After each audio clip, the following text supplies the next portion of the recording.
ભાવનગર જિલ્લાના જેસરના બીલા ગામે રોડની દયનીય હાલતને કારણે સ્થાનિકો પરેશાનીનો સામનો કરી રહ્યા છે।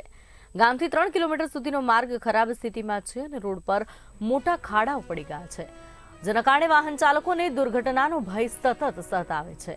આસપાસના રહીશોની વાહન ચાલકોનો આરોપ છે કે ગતિશીલ ગુજરાતના નારા વચ્ચે પણ ગામડાઓના વિકાસ પર પૂરતું ધ્યાન આપવામાં નથી આવતું।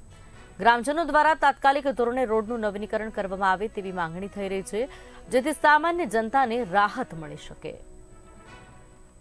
વાત કરવામાં આવે તો ભાવનગર જિલ્લાના જેસર તાલુકાના બીલા ગામ, જે બીલા ગામથી 3 કિલોમીટરનો રોડ અત્યારે ખૂબ ખરાબ હાલતમાં છે।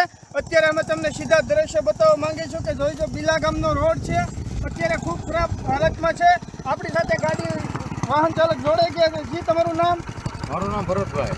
તો અત્યારે આ બીલાથી કેટલા કિલોમીટરનો રોડ ખરાબ છે? 4 કિલોમીટરનો ખરાબ છે અને આમાં 4 કિલોમીટર લગન જવું હોય ને તો વિચાર કરવો પડે। દવાખાના જવું હોય તો એમ થાય કે આ 4 કિલોમીટર કેમ પગાડવું એમ। તો આમાં તમારે શું માંગ છે? અમારો આ તાત્કાલિક આ રોડ થાય એવી માંગ છે અમારી। હા, તાત્કાલિક આ રોડ થવો જોઈએ। આ ગામમાં ઓલું મત જોતા હોય ત્યારે દોડીને આવે, રોડ કેમ ના કરતા? તો વાત કરવામાં તો આપણી સાથે વાહન ચાલક હતા અને વાહન ચાલકને એવી માંગ છે કે આ રોડ વહેલી તકે નવો બનાવવામાં આવે, નહીંતર રસ્તા રોકો આંદોલન કરવામાં આવશે। Syed Azad, the India News, Jesar.